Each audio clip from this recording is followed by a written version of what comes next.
Ho ho ho, chers investisseurs!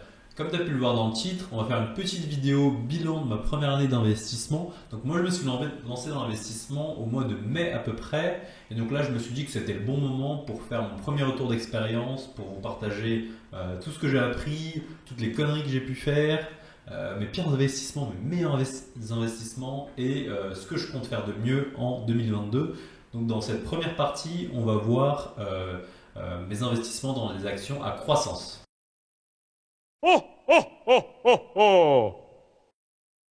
On passe donc directement à la 5e place de mes pires investissements et on commence donc par Xiaomi, le fabricant de téléphones, enfin d'électronique chinois. Je suis à moins 22%, 35 actions, j'ai 35 actions pour 95 euros investis et qui valent aujourd'hui 73 euros. Donc Xiaomi, honnêtement, c'est une erreur de parcours. J'ai pas regardé plus que ça avant d'investir. J'ai investi sur un coup de tête. Et comme la majorité des actions chinoises, elles ont vraiment perdu en valeur là cette année. 4e position, encore une action chinoise, donc Alibaba, moins 25%. J'ai 2,86 actions pour 400 euros investis qui valent 300 euros maintenant. Donc pour Alibaba c'est le géant de la tech chinois dont j'ai fait une vidéo dessus d'ailleurs. Si vous voulez la regarder après cette vidéo, bien sûr, vous pourrez aller la voir. Et j'ai décidé d'acheter Alibaba au plus bas, quand il était vraiment au plus bas, au cœur de la tourmente, avec toutes les sanctions chinoises qui lui tombaient dessus, parce que je continue de penser que les fondamentaux d'Alibaba sont là et que c'est une entreprise qui va finir par se relever, puisque c'est une entreprise pour moi qui est au même niveau que les GAFAM. Donc en 3e position, on a ensuite Fiverr, donc Fiverr qui est une entreprise, une plateforme de freelancing israélienne. Je suis à moins 26%, j'ai une action que j'ai achetée sur 2Giro d'ailleurs, achetée à 138 euros et ça vaut maintenant 102 euros. Donc Fiverr, c'est tout simplement, moi j'y crois à fond en freelance. Il y a plein d'études qui disent que d'ici 2030 par exemple, rien qu'aux États-Unis, la moitié des gens qui travaillent, ce seront des freelances. Donc ce secteur-là est obligé de prendre une plus-value, sauf que avec les confinements, Fiverr avait déjà pris une grosse plus-value, je crois que ça avait fait du minimum x2, et donc là forcément il fallait que ça redescende un petit peu, et c'est majoritairement pour ça. Et moi aussi je n'aime pas forcément Fiverr, qu'il est testé, je trouve pas que ça soit la meilleure des plateformes, mais aujourd'hui c'est la plateforme principale avec Upwork que j'ai également acheté, et donc c'est pour ça que j'ai fini par l'acheter. On a ensuite Mercado Libre. Mercado Libre, c'est le géant, c'est une sorte de eBay d'Amérique latine. Il s'est ensuite diversifié, il a donc commencé par le e-commerce et il s'est ensuite diversifié en paiement en ligne et services financiers un petit peu, des trucs comme ça. Donc moi ici, j'ai acheté Mercado Libre parce que pour moi je recherche un peu les nouveaux GAFAM qui seront dans d'autres parties du monde et ils ne vont pas forcément tout avoir aux US, et en plus donc on est dans un marché moins concurrentiel. Aujourd'hui c'est un géant en Amérique latine et il peut se diversifier dans pas mal d'autres secteurs. En première position de mes pires investissements cette année, c'est Sea-Limited, donc qui est comme Mercado Libre, sauf que Sea-Limited c'est en gros le Tencent slash Alibaba d'Asie du Sud-Est. Donc c'est une entreprise de Singapour qui s'est d'abord fait connaître par le e-commerce, ensuite le paiement en ligne, ensuite le gaming et le divertissement. Donc je suis à moins 33% sur Sea-Limited, j'ai une demi-action et donc 150 euros investis qui va aujourd'hui 100 euros. Je persiste à croire que Sea-Limited c'est un très bon investissement avec un avenir radieux, mais surtout que voilà, Tencent a investi dedans, les fonds d'investissement de Tencent ont investi plusieurs milliards dans cette entreprise et c'est ce qui les a fait connaître également, puisque c'était un des investissements les plus lucratifs pour Tencent. Je pense vraiment que sur le long terme, Sea-Limited est un bon investissement. Mais encore une fois, comme c'est le e-commerce, ça a été gonflé par les confinements, dégonflé par les fins des confinements, et donc voilà. On passe ensuite avec mes 5 meilleurs investissements de 2022, avec en 5e place Facebook, ou plutôt Meta maintenant, donc plus 9%, j'ai une action 85, une 0,85 action avec une plus-value de 44 euros. 4e position, Google, 15% de plus-value, j'ai 0,1 action, une plus-value de 37 euros. 3e place, Microsoft, 32%, j'ai 2 actions Microsoft et une plus-value de 145 euros. 2e place, Apple, 48% de plus-value, j'ai 3 actions Apple et donc une plus-value de 150 euros. Donc là, voilà, avant de faire la première place, vous avez vu les quatre places là de mon top 5, c'est les GAFAM. Super. Les investissements les plus sécures de mes actions à croissance sont les meilleurs investissements. Bref, première place, Nvidia, plus 58%, j'ai 1,50 actions de Nvidia et donc une plus-value de 144 euros. Donc Nvidia, pour ceux qui ne connaissent pas, c'est le fabricant de cartes graphiques. Et avec les pénuries de cartes graphiques qu'il y a à cause de tout le minage de crypto-monnaies, forcément que Nvidia, ça continue d'augmenter. Moi, j'ai quand même hâte de voir lorsque Ethereum va passer donc en proof of stake, et donc on ne pourra plus miner Ethereum, de voir si ça va faire descendre un petit peu le prix des cartes graphiques, et donc la pénurie, et donc le cours de l'action Nvidia. Mais bon, c'est à voir. Donc mes enseignements, déjà au vu de ces 5 pires et 5 meilleurs investissements, il est très clair. C'est vraiment le constat, il est très clair. 1. Mes investissements les plus risqués, c'est ceux qui m'ont fait faire le plus d'argent. 2. Mes investissements les plus safe, c'est ceux qui m'ont fait gagner le plus d'argent, à l'exception d'NVIDIA. 3. Les GAFAM sont des valeurs sûres et ont encore de la marge pour se développer. Et il faut que j'arrête d'aller chercher les géants qui vont les remplacer, puisque en fait ils sont tellement gros qu'ils ont encore tellement de marge, et que à la fois c'est une valeur sûre et à la fois on gagne de l'argent. Donc finalement c'est le meilleur investissement possible, quoi. Mon projet pour 2022, ma stratégie, ça sera de réserver 60% de mon investissement en actions à croissance dans les GAFAM. Voilà. Actuellement j'en ai 41%. Donc augmenter un petit peu cette part. Deuxièmement, réserver 20% pour les géants d'Internet hors Amérique. Actuellement, j'ai 20%, c'est pas mal. 3, 10% dans les actions à capitalisation boursière entre 50 et 500 milliards. Aujourd'hui, j'ai 23%, donc réduire un petit peu cette part-là. 4, 5% dans les actions de 2 à 50 milliards. J'en ai actuellement 14%, donc réduire cette part-là également. Et enfin, 5% dans les 5% les plus risqués dans des actions à moins de 2 milliards de dollars de capitalisation boursière, ce qu'on appelle un petit peu les small caps. Actuellement, j'en ai 0 et j'aimerais essayer de dénicher un petit peu la future pépite. Donc ça, c'est le truc le plus rigolo dans l'investissement. Avant de vous parler de mes ETF, j'en profite pour faire un petit retour d'expérience sur l'appli que j'utilise, Trade Republic, donc pour acheter mes actions, pour ceux qui ne connaissent pas. J'avais tout d'abord ouvert un compte sur DeGiro et puis j'en ai ouvert un autre sur Trade Republic pour avoir un petit peu des éléments de comparaison. Déjà sur les frais de transaction, j'investis 950 euros à peu près sur DeGiro pour 3 euros de frais de transaction au total. Et sur Trade Republic, j'ai investi pour 12 930 euros pour 8,30 euros de frais au total, dont 5 euros pour les achats ponctuels d'actions que j'ai fait donc hors le plan d'investissement programmé, 1 euro pour la revente d'une action Bouygues, et donc le reste c'était en gros des frais pour les actions françaises, pour les entreprises françaises, donc des frais de 15 centimes à chaque fois, qui sont apparemment obligatoires dans la réglementation française. Donc je crois que DeGiro a également supprimé pas mal de frais sur certaines actions étrangères, mais moi sur les actions étrangères que j'ai achetées sans aucun frais sur Trade Republic, ça m'aurait coûté 10 euros sur DeGiro, comme par exemple Sea Limited ou Mercado Libre, donc des trucs un peu plus exotiques à chaque fois, des actions japonaises, chinoises, etc. Au niveau des frais, je suis clairement ultra satisfait. Au niveau du support également, j'ai fait appel 2-3 fois pour poser des questions un petit peu ponctuelles, spécifiques. Ils étaient assez efficaces, ils ont répondu assez vite, donc ça c'était aussi cool. Ce que j'aime moins chez Trade Republic, c'est que c'est le manque de graphique un petit peu pour suivre nos investissements. Bon, du coup, je me suis fait un petit Excel à côté, Google Sheet avec des graphes et tout. Donc tout ça pour vous dire qu'en fait en ce moment Trade Republic, ils offrent une action random jusqu'à 200 euros pour une nouvelle inscription. Et donc moi j'ai mon petit lien en description de parrainage, si tu veux t'inscrire à travers ce lien, moi je toucherai une petite commission pour être tout à fait transparent là-dedans. Donc on passe à la partie 2 sur... Oh, oh, oh, oh, oh. On passe donc à la partie 2 sur les ETF. Donc pour les ETF, ça va aller ultra vite. Moi j'ai commencé assez tard à m'y intéresser et j'en ai deux différents donc sur Trade Republic. Le premier, c'est le S&P 500 de Xtrackers en accumulatif. Je suis à plus 6,7% avec une plus-value de 28 euros là pour l'instant.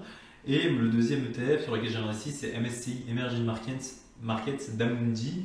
Je suis à moins 0,5% avec une moins-value d'1,60€ pour l'instant. Aujourd'hui, ces deux ETF, ça représente 4,3% de l'intégralité de mon portefeuille. Et j'aimerais qu'en 2022, ça puisse représenter au moins 10% parce que c'est quand même l'investissement le plus safe qu'on puisse faire aujourd'hui pour un investisseur amateur. Partie 3, les actions à dividendes. Donc on commence direct avec mes 5 pires investissements avec en 5e place Klépierre. Donc Klépierre, une action française donc, dans l'immobilier. Je suis à moins 11% dessus, j'ai 4,39 actions et j'ai une moins-value de 11€. Le rendement sur coût il est de 9%, donc ici 9,64%, à revoir cette donnée. Voilà, c'est une erreur de parcours, je l'ai expliqué dans ma vidéo sur les meilleures actions à dividendes françaises. Ensuite, en 4e position, on a Rio Tinto, une action anglaise. Je suis à moins 14%, j'ai 3 actions dessus et c'est donc une moins-value de 28€. Mon rendement sur coût, il est actuellement de 6%, même si sur Yahoo Finance, là c'est écrit 10%, il faut que je regarde un petit peu plus. En 3e position, on a Henkel, une action allemande, enfin une entreprise allemande. Je suis à moins 18%, j'ai 2,31 actions et donc une moins-value de 37€. Et le rendement sur coût ici il est de 2,13%. En 2e position, une autre action française malheureusement que j'avais mis dans mon top des meilleures actions françaises. Voilà, gros échec, Ruby, moins 22%, j'ai 5,81 actions et donc une moins-value de 45€. Le rendement sur coût, il est aujourd'hui de 5,22% pour Ruby, pour moi ce que j'ai investi. Et en première position, sans plus attendre, on a une action néerlandaise, donc Philips. Je suis à moins 23% dessus, j'ai 2,39 actions et donc une moins-value de 23€. Mon rendement sur coût, lui, il est de 2%.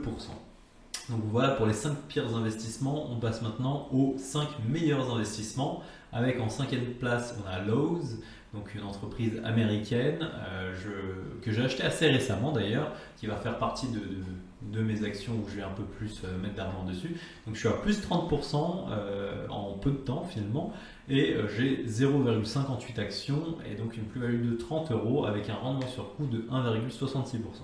En 4e position, on a Novo Nordisk avec une plus-value de 31%, une entreprise danoise. J'ai 1,50 actions et j'ai une plus-value de 34€. Le rendement sur coût, lui, il est de 1,67% pour Novo Nordisk. En 3e position, on a une entreprise américaine, encore une fois, Qualcomm, plus 35%. J'ai 1,26 actions, 53€ de plus-value et un rendement sur coût de 2,03%. 2e position, Pfizer, plus 45%, 4,23 actions et j'ai une plus-value de 67€. Le rendement sur coût, il est lui de 3,88%.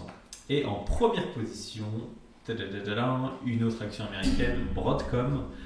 Je suis à plus 46% et j'ai 0,37 actions avec une plus-value de 69€ et donc un rendement sur coût de 3,16%.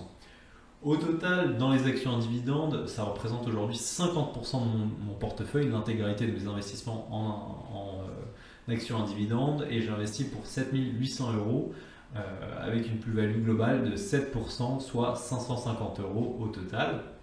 Et donc mon rendement moyen sur l'ensemble de mon portefeuille en termes de dividendes, on est sur du 3,24%, donc sur l'ensemble du portefeuille.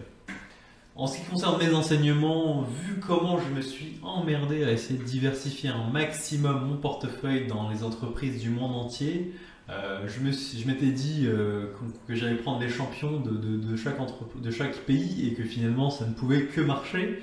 Et ben, en regardant déjà les 5 pires et les 5 meilleurs, il y a un constat qui est frappant. Heureusement que dans mon top 5 des meilleures actions, il y a une action qui n'est pas US. Merci Novo Nordisk et le Danemark. Donc c'est ultra frappant vraiment quand on regarde en fait quand on regarde toutes les actions qui sont en rouge, c'est globalement des actions européennes. Quand on regarde toutes les actions qui sont en vert, c'est majoritairement des actions US. Bon, c'est un petit peu facile à dire. Voilà, les US, il y a eu la machine à imprimer des billets qui a beaucoup fonctionné. Et du coup, voilà, ça a fait que le marché US il a beaucoup augmenté, tandis que le marché européen, lui, c'est pas terrible. Ensuite, donc voilà, ça c'est ma première erreur, trop de diversification. Ma deuxième erreur, ça a été de ne pas prendre en compte les impôts sur les dividendes. Qu'en effet, il y a certains pays, les impôts sur les dividendes peuvent monter à 30%. Je sais qu'il y a des petites subtilités à voir, on peut se faire rembourser ensuite auprès des impôts sur notre déclaration, mais il faut que je me renseigne un peu plus là-dessus. Troisième erreur, c'est que voilà, c'est de ne pas profiter du PEA pour les actions européennes qui sont éligibles au PEA. Mais c'est pour ça que j'ai décidé d'arrêter d'investir dans les actions européennes en attendant le PEA que Trade Republic va ouvrir là au premier trimestre 2022 normalement. Malheureusement, je ne pourrai pas transférer mes actions déjà éligibles au PEA de mon CTO vers mon futur PEA. Mais bon. Dernier point, c'est en comparant à l'ETF, donc S&P 500, à l'ensemble de mon portefeuille. Ce qui est fascinant, c'est que j'ai un rendement quasi similaire, donc 6,72% pour mon portefeuille et 6,71% pour l'ETF à l'heure où je vous parle. Néanmoins, il faut ajouter à ça les 3% de dividendes versés globalement sur l'année. Au final, on peut se dire que sur cette année 2021, j'ai plus ou moins battu le marché en prenant d'énormes risques. Par contre, même si bon, j'ai investi un peu plus tard dans le S&P 500, si j'avais investi en même temps qu'au début de mes premières actions, peut-être que voilà, je n'aurais pas battu le marché, ça c'est sûr. Et donc mon projet pour 2022 en ce qui concerne les actions en dividendes, moi ça serait de réduire énormément le nombre d'actions, le nombre d'entreprises dans lesquelles j'ai investi et de me concentrer sur celles qui ont le plus fort potentiel et d'éviter d'aller chercher forcément la diversification à travers les différents pays. Et donc là pour l'instant me concentrer vraiment, faire de plus grosses recherches sur les meilleures des meilleures actions à dividendes et uniquement me concentrer là-dessus et pas avoir 60 boîtes dans lesquelles j'ai investi, mais peut-être réduire ce nombre à 20 boîtes max. Oh, oh, oh, oh, oh. On passe à la troisième et dernière partie de la vidéo, donc mes cryptos. Voilà, tout simplement mes cryptos. On passe directement à mes 5 pires investissements. En cinquième place, on a le Cardano. Donc le Cardano qui est un Layer 1 blockchain pour les connaisseurs. Donc Cardano, je suis à moins 58% et moins 97 euros de moins-value, tout simplement. Quatrième position, Genopets, qui est une très petite crypto dans la métaverse. Donc Genopets, c'est une sorte de move to earn. En gros, c'est un jeu NFT dans lequel il faut marcher pour gagner de l'argent in-game, donc de la crypto dans le jeu. Mais voilà, on est encore au tout début du projet, c'est très risqué comme projet. J'ai quand même essayé d'investir dedans. Pour l'instant, je suis à moins 60% et moins 75 euros donc de mon value là-dessus. En troisième position, on a Hero Arena, un autre jeu NFT, donc Metaverse. On est à moins 78% et donc moins 97 euros. En deuxième position, Shiba Inu, un meme coin ou shitcoin plutôt, dirait-on. Donc je suis à moins 82% et moins 460 euros là-dessus. Grosse désillusion. Ensuite, on a Zukimoba, un autre jeu NFT, donc Metaverse. Et là-dessus, je suis à moins 90% et donc moins 113 euros de moins-value sur 125 investis. Donc voilà, j'ai presque tout perdu sur Zukimoba. Très bien. Ensuite, mes 5 meilleurs investissements. En cinquième position, on a Solana, un Layer 1 blockchain. Là-dessus, je suis à 36% et 182 euros de plus-value. Quatrième position, Ethereum, pareil, le roi des Layer 1 blockchain. Je suis à plus 40% et 400 euros de plus-value. Avec en plus, donc je fais du stacking où je gagne là aujourd'hui, j'ai un rendement sur coût de plus de 6% sur Ethereum par an. En troisième position, on a Axie Infinity, donc pareil, c'est un jeu NFT, donc Metaverse, mais lui c'est le plus gros. Je suis à plus 48% et donc 48 euros de plus-value. Et en plus de ça, je fais pareil du stacking et là-dessus, je suis à un rendement sur coût de plus de 150%. Donc assez intéressant finalement. En deuxième position, on a Polygon qui est un layer 2 blockchain qui vient ajouter une couche sur l'Ethereum. Je suis à 87% de plus-value et 24 euros. En première position, c'est mon préféré, The Sandbox, qui est pareil, un jeu NFT qui vient tout juste de sortir. C'est une sorte de Minecraft en NFT, voilà, en métaverse. On est ici à 91% et 91 euros de plus-value. J'étais même monté à un moment donné à 200% de plus-value, mais ça s'est un peu calmé. Donc au total, j'ai investi 3500 euros dans la crypto, qui représente donc 19% de mon portefeuille, et j'ai une perte pour l'instant de 7,35% qui représente 260 euros. Donc globalement en crypto, j'ai fait les erreurs classiques du débutant, mais voilà, on apprend de ses erreurs, on est ici pour ça, et moi je vous les partage avec plaisir. Donc principale erreur, ce qu'on appelle le FOMO, Fear of Missing Out, c'est donc la peur de passer à côté d'un gros gain potentiel. Donc c'est ce qui s'est passé avec le Shiba Inu au moment où c'était la folie, où en termes de volume de vente, de volume de transactions, c'était plus élevé que le Bitcoin. Et ben c'est à ce moment-là que j'ai acheté du Shiba Inu. Je me suis dit que ça allait continuer et que j'allais faire un x2 et ensuite sortir. Et ben finalement, ça n'a même pas fait du x2. Je suis à moins 80%, mais je suis à moins 80% parce que j'en ai revendu beaucoup à bas prix pour aller acheter d'autres cryptos donc dans la métaverse. Et ce qui me fait arriver à ma deuxième erreur, donc pareil, c'est encore du FOMO, mais là j'ai voulu trop suivre la trend des marchés. Donc là, tu avais l'intégralité des catégories de crypto en métaverse qui était en train de monter, et je m'étais dit que cette fois-ci j'allais faire des investissements plus risqués, puisque déjà Shiba Inu c'était très risqué et c'était nul, autant faire du risqué dans des bons projets, parce que Shiba Inu c'est un shitcoin, voilà. Et donc là je me suis dit que j'allais faire ça dans des métaverses très petites, et qui ont un énorme potentiel, donc x100, x1000, donc avec des très petites valorisations. On n'est même pas sur du 100 millions de valorisation sur certaines cryptos, et donc voilà ce que j'ai fait. Bon, pour l'instant, je ne regrette pas du tout d'avoir investi là-dedans. On va voir, je regrette de l'avoir investi au moment où c'était voilà, où c'était la trend. Donc en fait, voilà, c'est le deuxième enseignement un petit peu qu'on a en crypto, ne pas investir sur les trends, mais vraiment sur les bons projets et attendre le bon moment quand on est dans le rouge, quand l'intégralité du marché est dans le rouge, investir dans ces trucs-là, et pas quand tout monte, investir là-dedans, quoi. Donc voilà, et sinon globalement mes plans pour 2022, ça va être de me renforcer dans 3 cryptos principales, mes 3 préférés. L'Ethereum, dans laquelle je peux faire du stacking. Donc le stacking, pour ceux qui ne connaissent pas, c'est comme une sorte de dividende, mais pour les crypto-monnaies. Donc sur l'Ethereum, c'est quelque chose de très safe, et en plus je suis à 6% pour l'instant de rendement sur coût, et ça ne peut qu'augmenter. Deuxièmement, ça va être sur Solana, qui est une autre blockchain qui est super intéressante, qui a des coûts bien moins élevés, mais qui est bien moins décentralisé que l'Ethereum. Donc à voir combien j'investis encore dans Solana. Et troisièmement, ça va être The Sandbox, qui pour moi sera le meilleur jeu donc play to earn qui existe. En fait, pour l'instant, vraiment, ils veulent faire un Minecraft en play to earn. J'y ai joué à l'alpha. C'était super intéressant, le gameplay, c'est un vrai jeu en fait, c'est pas juste un jeu pour faire des NFT, mais c'est un vrai jeu, et le volume de vente en NFT sur OpenSea de Sandbox est complètement énorme ces derniers mois. Donc, et je pense que The Sandbox, on est à peine à l'alpha, et ça fait 6 ans qu'ils essaient de le construire, ce jeu. Donc c'est pas quelque chose qui est sorti là parce que Facebook a décidé de se renommer Meta, mais c'est un projet qui existe depuis déjà 6 années. Donc pour moi, voilà, ça va être mon investissement, mes 3 gros investissements pour 2022. Et à côté de ça, il y a 2 cryptos dans lesquels j'ai envie d'investir ponctuellement. Il y a une crypto qui s'appelle Ethereum Name Services, pour investir en fait dans le Web 3.0. En gros, ça permet de créer des sites web décentralisés, des applications décentralisées, ce genre de choses.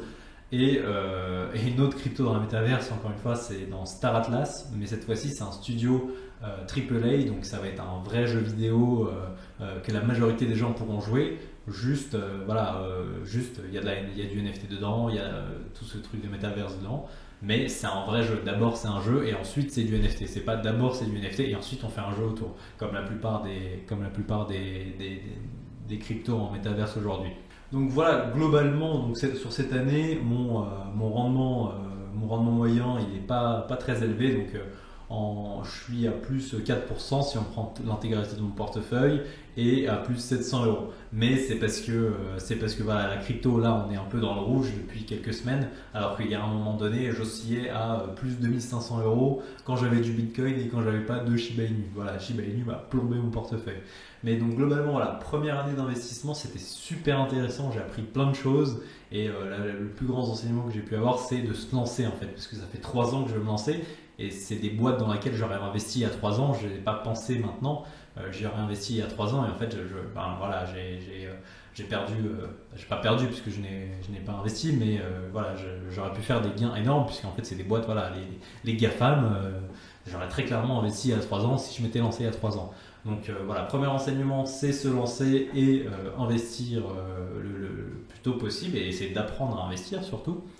Et deuxième enseignement, c'est d'arrêter réfléchir, d'arrêter d'investir à chaud et plutôt d'investir à froid, de regarder à fond les projets, de plus étudier les investissements dans lesquels on va faire derrière. Et voilà, pas forcément trop diversifié. Quand on se dit qu'on a un champion, bah, mettre le paquet dessus et pas forcément trop diversifier le risque pour pas prendre de risque au final et en final ne gagner nulle part. Donc voilà, globalement c'est un petit peu ça ce que j'ai appris cette année, et j'espère faire de meilleurs investissements et faire plus de vidéos autour de tout ce que je fais, et surtout plus autour de la crypto. Je sais pas trop si ça vous intéresse la crypto, parce que sur cette chaîne j'ai beaucoup parlé de plutôt des actions. J'ai un peu moins parlé des cryptos, souvent il y a des gens spécialisés soit en crypto soit en actions. Et quand on investit, on essaie de voilà, diversifier un peu en actions, un peu en crypto. La plupart des investisseurs font ça, mais parlent que d'un sujet. Moi j'ai envie de parler de plusieurs sujets, et puis on va voir si ça vous intéresse. Au pire, les vidéos feront vue, c'est pas très grave. Moi ça me fait kiffer de parler de la crypto. Donc moi je vous dis, je vous souhaite de passer de bonnes fêtes de fin d'année, et on se retrouve pour une prochaine vidéo. Tchuss!